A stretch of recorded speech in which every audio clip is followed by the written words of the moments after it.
आज हामीले एउटा सन्दर्भ जुटाएर यातायात कार्यालयको सेवा प्रवाह सम्बन्धी सार्वजनिक सुनवाई कार्यक्रमको आयोजना गरेका छौँ।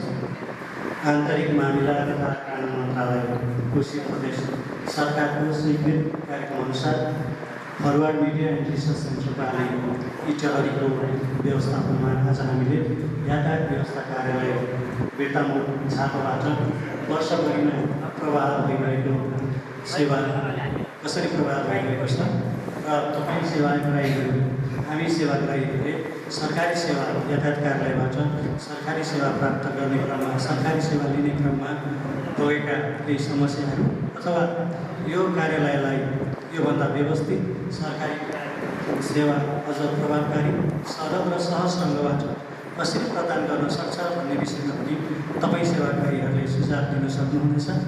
त्यही भएर आज हामीले सार्वजनिक सुनवाई कार्यक्रमको आयोजना गरेका छौँ र जिल्ला ट्राफिक प्रहरी कार्यालय बेतामोड झापाबाट पनि सोही अनुसारको कार्यक्रमको आयोजना गरिएको छ।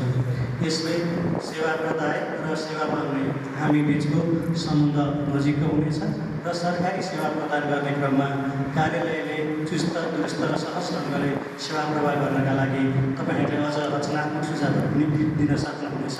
सार्वजनिक सुनवाई कार्यक्रम भन्ने बित्तिकै सरकारी सेवा प्रदान गर्ने विषयमा र तपाईँहरूले सेवा लिने सन्दर्भमा भएका जटिलताहरूलाई आज कार्यालय प्रमुखसँग तपाईँहरूले आफ्ना जिज्ञासा अथवा सुझावहरू राख्न सक्नुहुनेछ। यसर्थ यो एउटा सुनौलो र महत्त्वपूर्ण अवसर पनि हो।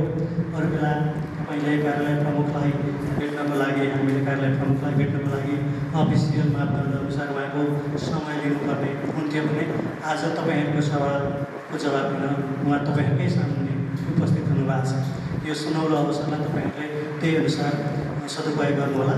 अब म कति पनि ढिला नगरी कार्यक्रमलाई औपचारिकतातर्फ अगाडि बढाउन चाहन्छु। यस सार्वजनिक सुनवाई कार्यक्रमको प्रमुख अतिथिको रूपमा आतिथ्यता ग्रहण गरिदिनु हुन यातायात कार्यालय बेतामोड झापाका प्रमुख प्रेम प्रसाद सापकोटाज्यूलाई म अनुरोध गर्दछु। त्यसै गरी कार्यक्रममा विशिष्ट अतिथिको रूपमा आतिथ्यता ग्रहण गरिदिनु हुन जिल्ला ट्राफिक प्रहरी कार्यालय बेतामोड झापाका प्रहरी दिनेश खत्रीज्यूलाई म अनुरोध गर्दछु।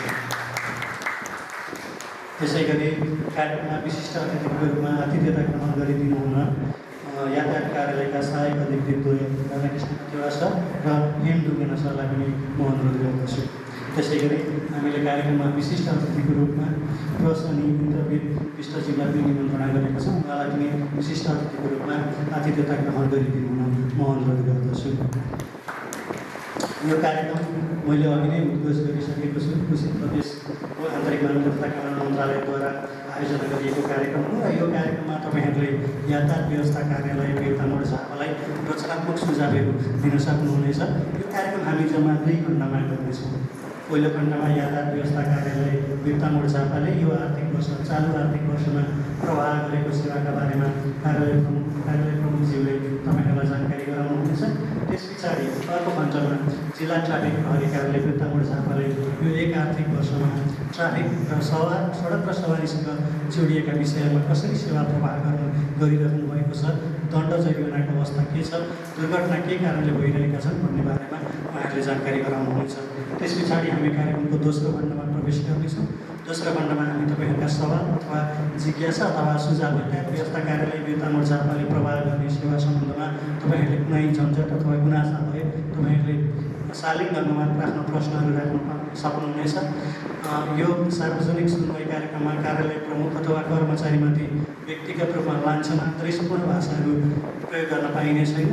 82 भदौ 23 र 24 गते भएको आन्दोलन पछाडि यातायात व्यवस्था कार्यालयले उपलब्ध गराएको त्यो विषयसँग त्यो दिनसँग जोडिएर राखिएका प्रश्नहरू हामी मान्य हुने छैन। यस किसिमका प्रश्नहरू हामी लिने छैनौँ।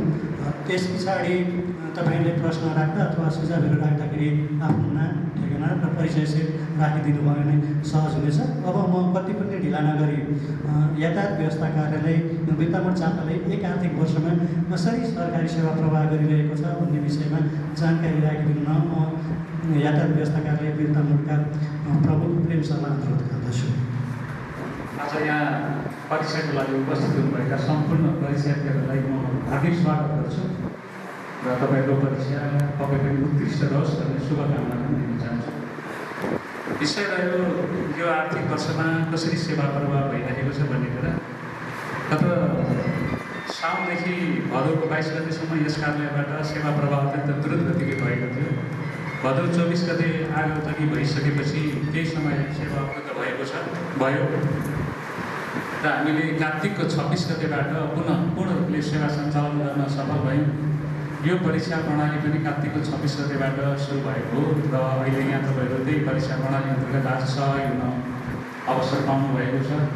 र अझै पनि हाम्रो भौतिक संरचनाहरू सम्पूर्ण बनिसकेका छैनन्। जस्तो अहिले तपाईँहरूले त्यो बायोमेट्रिकमा लामो लाइन लाग्नु पऱ्यो होला, त्यसबाट मेडिकलको बिल काट्ने विषयमा लामो लाइन लाग्नु पऱ्यो, यो विषय हो।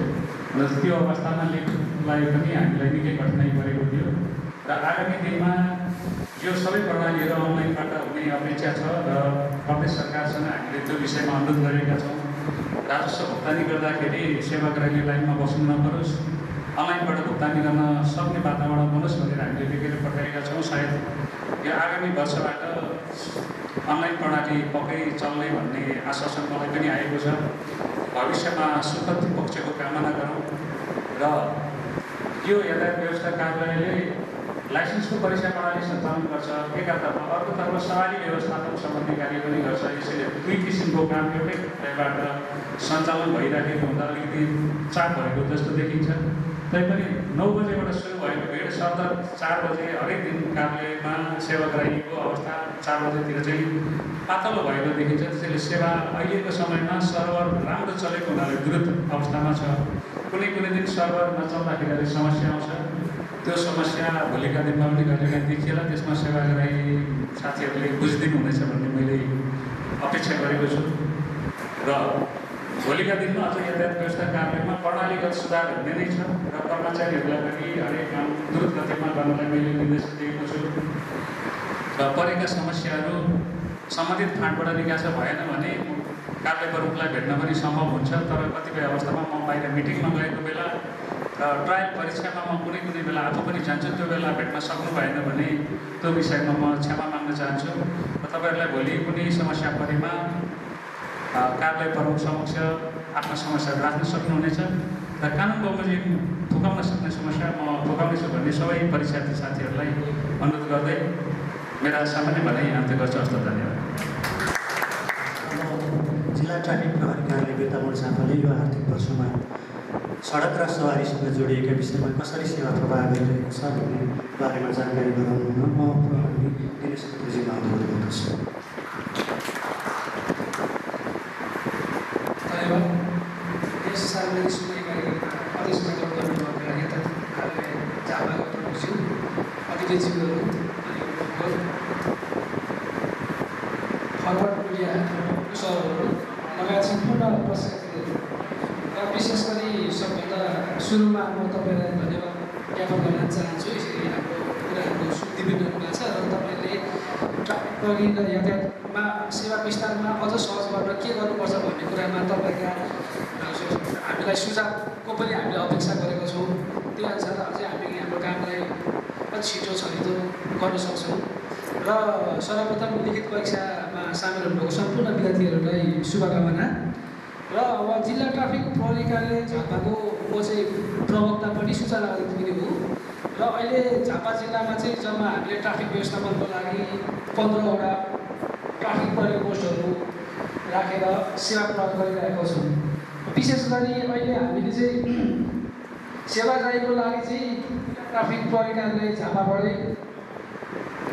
झापाबाटै सेवा दिइरहेको छौँ। जस्तो कि अब जिल्ला ट्राफिक प्रहरी कार्यालयले के सेवा दिन्छ भन्दाखेरि सर्वप्रथम तपाईँहरूको सवारी चालक अनुमति पत्र, सवारी दर्ता किताबहरू कहीँ हरायो भने त्यसको सिफारिस दिन, दुर्घटनाको सिफारिस दिन लगायत जरिमानाको भुक्तानीको लागि तपाईँहरू हाम्रो कार्यालयमा आउने गर्नुहुन्छ।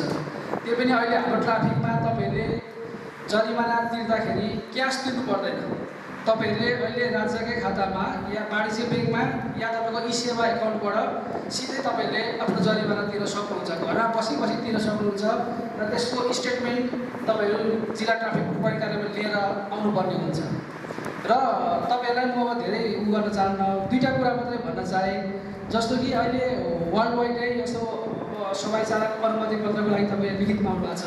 यो पछि तपाईँ ट्रायलमा जानुहुन्छ, म ट्रायल परीक्षामा बस्छु। ट्रायलमा यहाँ सरले धेरै कुरा भन्नुभएको हुन्छ। चप्पल नलाइ आउनु, चप्पल लाएर नआउनु, जुत्ता लाएर जानु ट्रायलमा भन्नुहुन्छ। धेरैजनाले चप्पलै लाएर आउनुहुन्छ, एउटा कुरा। अर्को कुरा, सबैले कागज बोकेर आउने भनेको हुन्छ ट्रायलमा। हजुरहरूले फोटोकपी बोकेर आउनुहुन्छ। त्यही भएर यहाँ सरहरूले ट्रायलको स्टार्टिङ ठाउँ भनेको लिखित हो। यहाँ चाहिँ तपाईँहरू परीक्षा दिन आउँदाखेरि सरहरूले भनेको कुरा चाहिँ एकदम ध्यान दिनु पऱ्यो। के कुराहरू ट्रायलमा चाहिन्छ भन्ने कुरा। चप्पल लाएर आउनुहुन्छ, ट्रायलभित्र बस्नुहुन्छ, तपाईँ फेल हुनुभयो। यत्रो दुःख गरेको, यत्रो फर्म भरेको, यत्रो लिखित दिएको, यत्रो पढेको सबै खेर गयो। यो नहोस्। र हाजिर तपाईँको ट्रायलमा आउँदाखेरि सकल भनेको नागरिकताको सकल, डेट एक्सपायर नभएको लाइसेन्स यिनीहरू बोकेर आउनुभयो, सकल बोकेर आउनुभयो। र तपाईँहरू यहाँबाट त्यहाँ हाजिर गर्नुहुन्छ ट्रायलमा गएर। त्यहाँ गएर तपाईँलाई एउटा अनुसूची दिएको हुन्छ। प्रवेश पत्रको पछाडि एउटा अनुसूची हुन्छ। त्यो अनुसूची कसैले पढ्नुहुन्न। फेल भएपछि म कसरी फेल भएँ भन्नुहुन्छ। त्यहाँ के गर्दा नम्बर घट्छ, के गर्दा फेल हुन्छ भन्ने भोलि तपाईँ ट्रायलमा गएर यहाँ यसमा होइन। भोलि तपाईँ ट्रायलमा गएपछि हाजिर गरेपछि सरहरूले एउटा पछाडि अनुसूची टाँस्दिनुहुन्छ। त्यहाँ मैले यो परीक्षाको चरणमा के गर्दा फेल हुन्छु, के गर्दा पास हुन्छु भन्ने कुरो प्रश्न लेखिएको हुन्छ। तर तपाईँहरू त्यो पढ्नुहुन्न।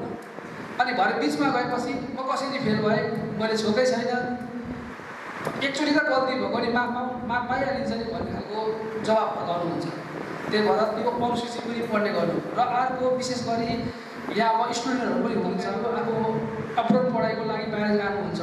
अहिले बाहिरबाट पनि हामीलाई त्यो मान्छेले नेपाल बस्दाखेरि ड्राइभ गर्दाखेरि कति ट्राफिक भाइलेसन गरेको छ भनेर त्यो डाटाहरू माग्न थालेको छ। अहिले भन्न खोजेको तपाईँले भोलि सफाइ चालक अनुमति पत्र लिइसकेपछि ट्राफिक जरिमानामा नपर्नु होला, ट्राफिक भाइलेसन नगर्नु होला। किनकि तपाईँहरू अब यहाँ विदेश जानुहुन्छ, उहाँ पनि लाइसेन्स बनाउनु पर्ने हुन्छ। उहाँ लाइसेन्स बनाउनुको लागि यहाँ नेपाल बस्दाखेरि उसले कस्तो कुदाएको थियो उसको ट्राफिक रेकर्ड माग्छ भोलि। अब हाम्रो त अहिले टिपिआरएस भन्ने सफ्टवेयर हुन्छ। सफ्टवेयरमा तपाईँको लाइसेन्स नम्बर हालेपछि कति कुराहरू भाइलेसन गर्नुभएको छ त्यो सबै त्यहाँ रेकर्ड आउँछ। अझै हजुरको नागरिक एपमा त्यो लाइसेन्सको उस पार्ट पनि देख्नुहुन्छ तपाईँले। त्यही भएर ट्राफिक भाइलेसन नगरी सफाइ चालन चलाउने भइगयो 500 रुपियाँ त हो भनेर हुँदैन।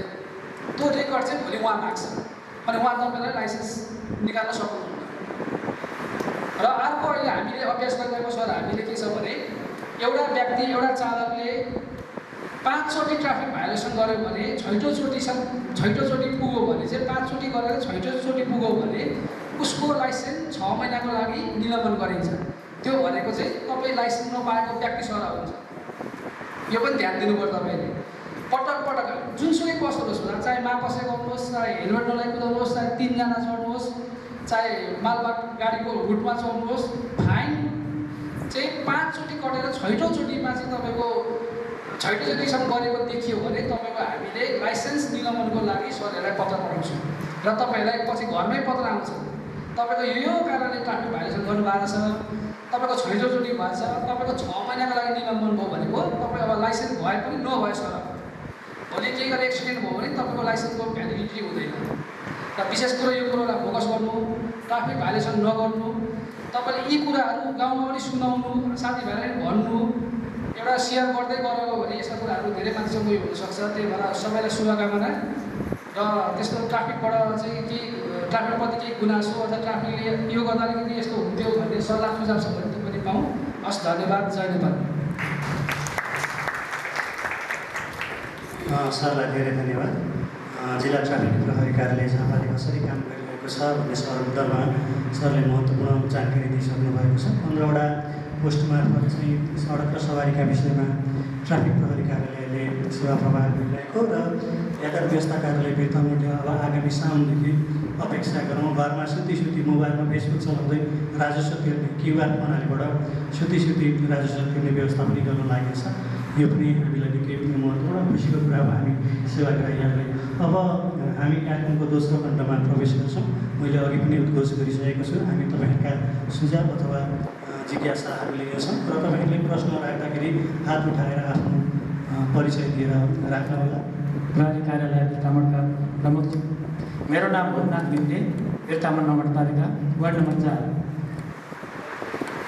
मैले भन्नुपर्दाखेरि अस्ति म बाइकमा जाँदाखेरि राति लगभग 10 बजेको थियो। म कीर्तनमा जाँदै थिएँ। सर बस्नुभएको छ, मलाई खुसी लाग्यो।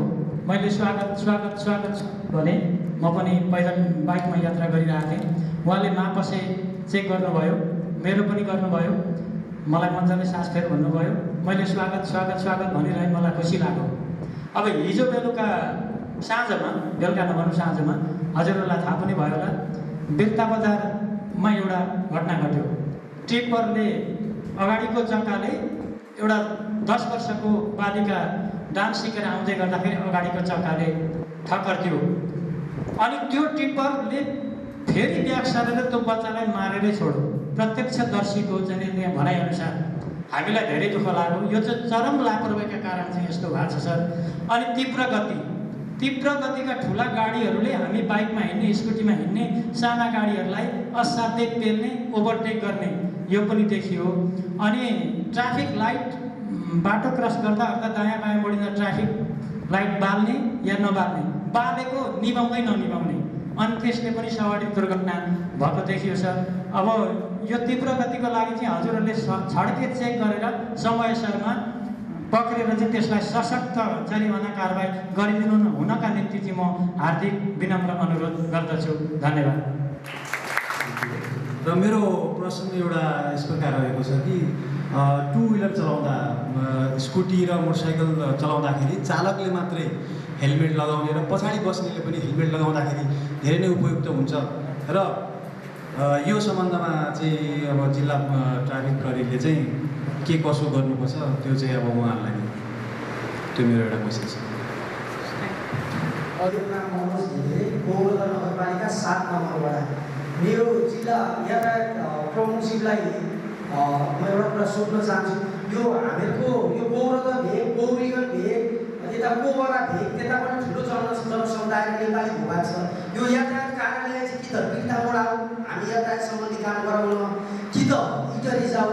हामीहरूले ठ्याक्कै बिहान 7 बजी हिँड्दा मात्रै हामी 5 बजी मरेर घर पुग्छौँ।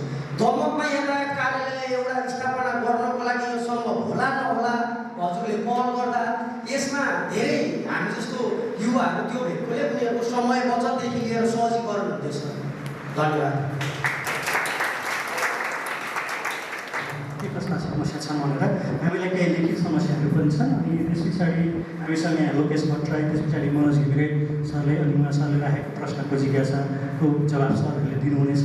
हामीले बाहिर अघि लिखित प्रश्नहरू पनि लिएका थियौँ यहाँसँग। यहाँ केही प्रश्नहरू हामीलाई प्राप्त भएको छ यो यातायात व्यवस्था कार्यालय बेतमोड 7लाई। उहाँले के भन्नुभयो भने शुक्रबार बायोमेट्रिक नहुने तर अनलाइन फर्ममा देखाउने र डेट लिएर आउने, घर फर्किने र क्यान्सल गर्न, इभेन्ट आइतबार पनि भिजिट डेट देखाउने समस्याले चाहिँ हामी अलमलमा पऱ्यौँ भन्ने प्रश्न गर्नुभएको छ। त्यो किन हुन्छ, त्यसको व्यवस्थापन कसरी? अब यो शुक्रबारको बायोमेट्रिक नहुने तर डेटहरू देखाउने गर्दाखेरि चाहिँ सेवाग्राही अलमलेको भन्ने कुरा उहाँहरूले गुनासो गर्नुभएको छ। अनि यस कार्यालयमा फ्री वाइफाई भए डिजिटल भुक्तानी गर्न सहज हुन्थ्यो भन्ने एउटा उहाँहरूले सुझाव दिनुभएको छ। त्यस पछाडि विदेशमा लाइसेन्स लिएकाहरू यहाँ चाहिँ मेडिकलमा फेल भएको, यो किन भइरहेको छ? कलर ब्लाइन्ड चेक हुने व्यक्तिहरूमा त्यो समस्या देखियो। विदेशको लाइसेन्स हामीले उहाँको परीक्षामा चाहिँ पास गऱ्यौँ, सबै त्यो मेडिकल पनि पास गऱ्यो। यहाँ नेपालमा चाहिँ कसरी फेल हुन्छ, यसलाई सुधार गर्नुपर्ने छ भन्ने हामीलाई लिखित जानकारी दिनुभएको छ। यसै सन्दर्भमा मैले थोरै एउटा जानकारी जोडेँ। यो समस्या इटहरीमा पनि रहेछ। हामीले त्यहाँ सार्वजनिक सुनवाई गर्ने क्रममा चाहिँ पहिले चाहिँ इटहरीले एकदमै मस्किनो अक्षरहरू राखेको, तर अहिले चाहिँ त्यो हटाएर ठिक्कको अक्षरहरू राख्नुभएको कारणले अहिले मेडिकल अथवा ब्लाइन्ड टेस्टमा चाहिँ त्यसरी परीक्षार्थीहरू फेल नभएको, त्यो सुधार भएको कुरा चाहिँ इटहरीबाट हामीले पायौँ। त्यो सकारात्मक अभ्यास यहाँ सरले पक्कै गर्नुहुन्छ। धन्यवाद प्रश्नको लागि। र यो अब पिता बजार दुर्घटनाको चाहिँ अहिले इन्भेस्टिगेसनकै दौरानमा भएकोले यो कुरा मैले म आफू स्वयंले चाहिँ अब जिम्मेवारी भनेको चाहिँ यो मैले बोल्न मिल्दैन। यहाँ खिचेर ब्याक गरेर माऱ्यो कि अगाडिबाट ठक्कर दियो कि के गर्यो भन्ने कुरा त इलाकामा इन्भेस्टिगेसन चरणमै छ। त्यो चाहिँ मैले हामीले जबकि आज हिजो मात्रै मान्छे समातेको छ, अब म्याथ थप भएको छैन। अब आजै मैले त्यो कुरो यस्तो भयो भनेर चाहिँ मैले यहाँ बसेर अनुसन्धान 100% गर्न सक्दिनँ। त्यसको विषयमा 100% विश्वास हुनुहुन्छ। र अर्को यो उहाँले ट्राफिक लाइटको पनि कुरा गर्नुभयो। अब ट्राफिक लाइट चाहिँ अहिले हाम्रो सडकहरू अन्डर कन्स्ट्रक्सनमा अवस्थामा रहेकोले बाटो बनिरहेछ, बाटो पनि बनिरहेछ र ट्राफिक लाइट चाहिँ जडान गर्ने हामीसँग त्यत्रो पर्याप्त ट्राफिकसँग बजेट हुँदैन। अब यो नगरपालिका सम्बन्धै गर्ने हो। अहिले अब हाम्रो विशेष गरी दमक विरुद्ध छ, त्यो पनि जेएनजी आन्दोलनमा जलेर काम नदिने अवस्थामा छन्। अब यहाँ बितामोडको पनि अब मुक्ति चोक, मेन भद्रपुर रोड, शनिश्चर रोड जस्तै जक्सन हुने ठाउँहरूमा ट्राफिक लाइट हुँदाखेरि दुर्घटना कम अवश्य नै हुने हो। त्यसको लागि हामीले पहल पनि गर्दैछौँ। तर अब यो एसियन हाइवे निर्माण नहुन्जेलसम्म त्यहाँ ट्राफिक लाइट राख्ने अवस्था छैन अहिले हामी, किनभने हामी विश्वमा मध्ये यस्तो देश हो जहाँ ट्राफिक लाइट राखे पनि मुनि ट्राफिक पुलिस बस्नै पर्छ। हामी आफै स्वयं सुरक्षित भयो भने अरूलाई औँला देखाउनै पर्दैन। आफू घरबाट निस्किँदाखेरि दुईजना हेलमेट लाउनु पर्ने, हामीले दिनरात क्लास लिनै पर्दैन। र के छ भने अहिलेसम्म विश्वको प्र्याक्टिसमा अहिले बल्ल काठमाडौँको प्रिपेरेसनबाट सुरु भयो यो डिजिटल यो सिसी क्यामेरा चाहिँ ट्राफिक पुलिस नबस्ने पर गएर ओभरभ्यू गरेर हेर्ने भन्ने हो। नभए चाहिँ अस्तिसम्म जेएनजी आन्दोलन हुँदा अगाडिसम्म चाहिँ के थियो भने ट्राफिक लाइट भए तापनि ट्राफिक पुलिस 4-5 जना बस्दिनै पर्ने, किन मान्छे जताभावी बाटो क्रस गरिदिने, जताभावी रोक्ने, रोड माथि नचिन्ने, येल्लो लाइन भनेको के हो, white line dotted white line भनेको के हो, कन्टिन्युस येल्लो लाइन भनेको के हो, यो ज्ञानै नहुने।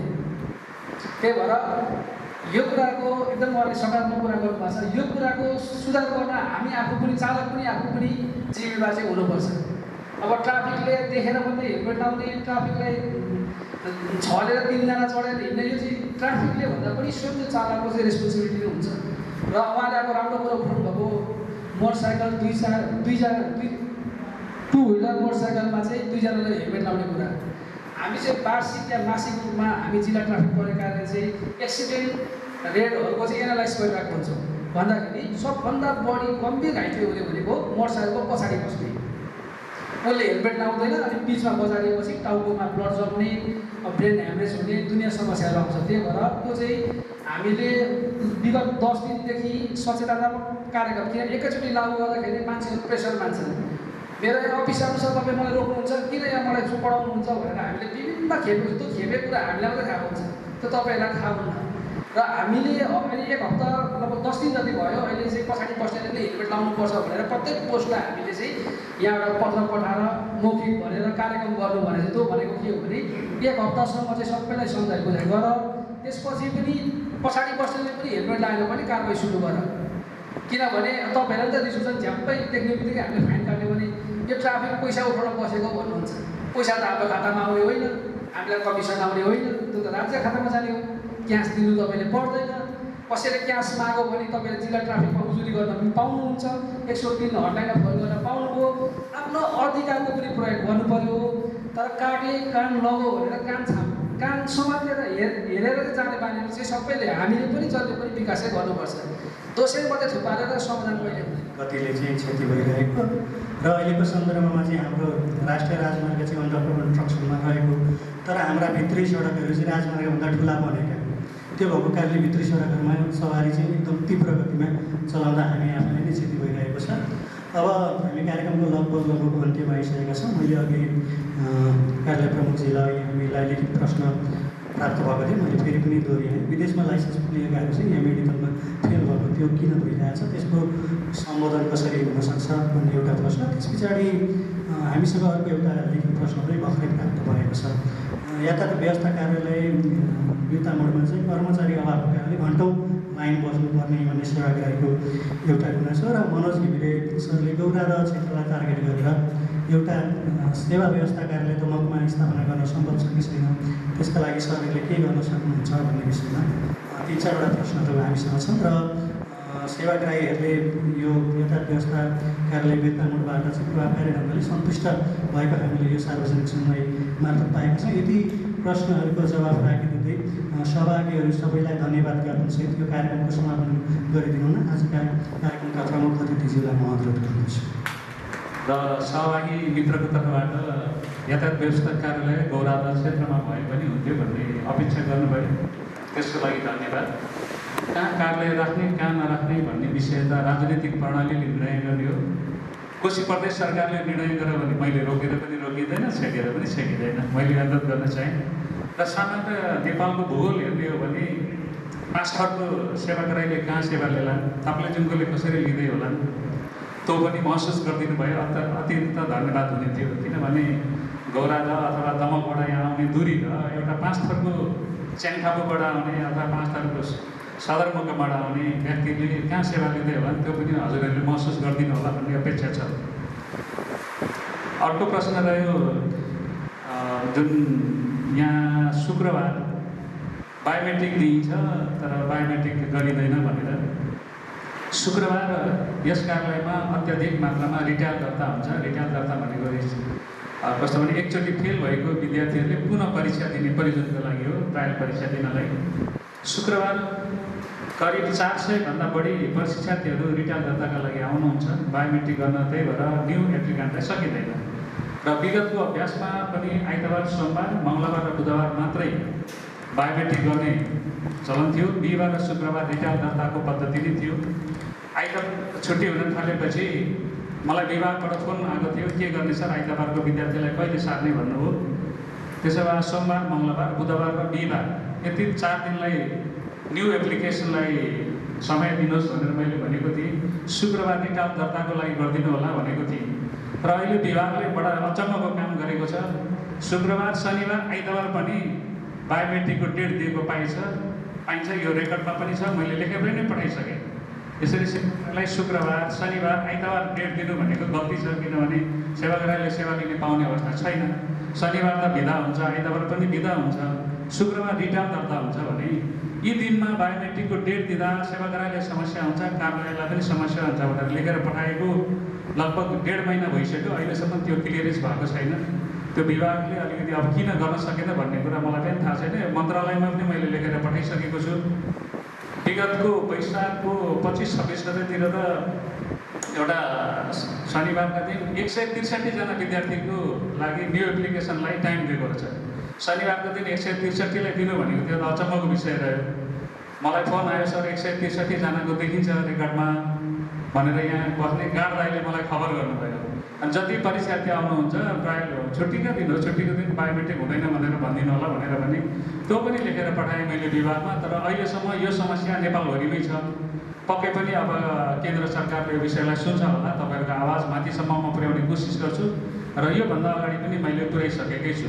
अर्को प्रश्न के छ? विदेशमा मेडिकल पास हुने, नेपालमा नहुने भन्ने चाहिँ यो बडा अनौठो विषय छ। मैले बारम्बार प्रदेश सरकारमा पनि लेखेर पठाइसकेको छु।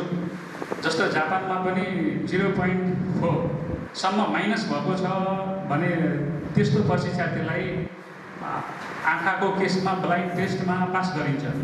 तर नेपालमा 0 लेभलबाटै कसैलाई अगाडि बढ्न दिइँदैन। यहाँको अब मापदण्ड चाहिँ कसरी सिर्जना गरेको हो भन्ने कुरा मलाई पनि थाहा छैन। अब मापदण्डको लागि एउटा बुक आएको छ, निर्देशन छ। त्यो निर्देशनको आधारमा जाँदाखेरि सबैलाई समस्या भएको छ। तर मैले सुन्न आएको चाहिँ यो चाहिँ सुरक्षाकर्मी जसले रेन्जर फोर्स हुन्छ गोली चलाउने, त्यो सुरक्षाकर्मीले प्रयोग गर्ने परियोजनाका लागि यो आइटेस्ट परियोजना हो भनेर आयो। तर यातायात क्षेत्रमा पनि यो प्रवेश गराइयो। त्यो अलिकति गल्ती छ भनेर मैले चाहिँ बेला बेला फोरमहरूमा आवाज पनि गरेको छु र मैले लेखेर पनि पठाएको छु। सायद यो पक्कै भविष्यमा संशोधन होला भन्ने अपेक्षा गरेको छु। अलिक समस्या नै छ, हजुरहरूले जुन सोध्नुभयो त्यो ठिकै कुरा हो। कहिलेकाहीँ यहाँ अलिकति प्रविधिसँग पोख्त जनशक्ति पनि कम हुने र अर्को कुरा जति दरबन्दी हो दरबन्दी अनुसार जनशक्ति पनि नहुने र अहिलेको यहाँको संरचना जुन जनशक्ति दरबन्दी छ त्यो दरबन्दी भनेको धेरै पुरानो दरबन्दी हो। अहिले कामको चाहिँ भार बढ्दै गएको, जनशक्ति कम भएको अवस्था छ। त्यसले गर्दाखेरि सेवा दिनलाई अलिकति ढिलो भएको जस्तो देखिन्छ। तैपनि त्यो दिन जुन दिन सेवाग्राही आउनुहुन्छ त्यो दिन हामीले सकेसम्म सेवा दिने कोसिस गरेका छौँ। र अर्को अहिले जनशक्ति अभाव भन्दा पनि सबैभन्दा समस्या हामीलाई ब्याङ्कबाट भएको छ। यहाँको ब्याङ्कले जम्मा 2 जना जनशक्ति पठाइदिन्छ। त्यही ब्याङ्कको काम गर्न, ब्याङ्कबाट निक्लेको डकुमेन्ट्सहरू डिस्प्याच गर्न मैले चाहिँ 4 जना जनशक्ति खटाएको छु। ब्याङ्कको 2 जना, हाम्रो 4 जना हुने बित्तिकै कारणले अलिकति हामीलाई अवसर आएको छ। मैले लेखेर पठाएको छु जनशक्ति थपिदिनु भनेर। जनशक्ति चाहिँ थपिदिनु भएको छैन। समय चाहिँ 1 घन्टा बढाएर अहिले 4 बजे चाहिँ गरिदिनु भएको छ। अरू के छ? ल, हस् त अरू केही जिज्ञासाहरू राख्नुभयो, जिज्ञासा राखिदिनु भयो, धेरै धन्यवाद। यसको पाटोमा अझै पनि हामीले माथिल्लो निकायमा थप विषयहरू लेखापढी अगाडि बढाउने नै छौँ। पक्कै पनि सेवाग्राहीलाई सन्तुष्ट राख्ने प्रयास हुनेछ र अनलाइन प्रणाली आयो भने पक्कै सेवाग्राही सबभन्दा छिटो सन्तुष्ट हुनुहुनेछ भनेर मैले बुझेको हो। गत वर्ष अनलाइन प्रणाली 3 महिना चलेको थियो। त्यो बेला यहाँ भिडभाड देखिएको थियो। जब आग लागे पछाडि अनलाइन प्रणाली नष्ट भयो। अहिलेसम्म त्यो सञ्चालन हुन सकेन, त्यसैले भिड देखिएको हो। यो विषयलाई मैले प्रश्न पार्न चाहेँ। अरू केही प्रश्न पार्न नसकेको भए पनि यहाँले महसुस गर्नुहुनेछ र केही विषयहरू भए पुनः आवाज आयो भने म सम्बोधन गर्ने कोसिस गर्छु। हवस् त, धन्यवाद।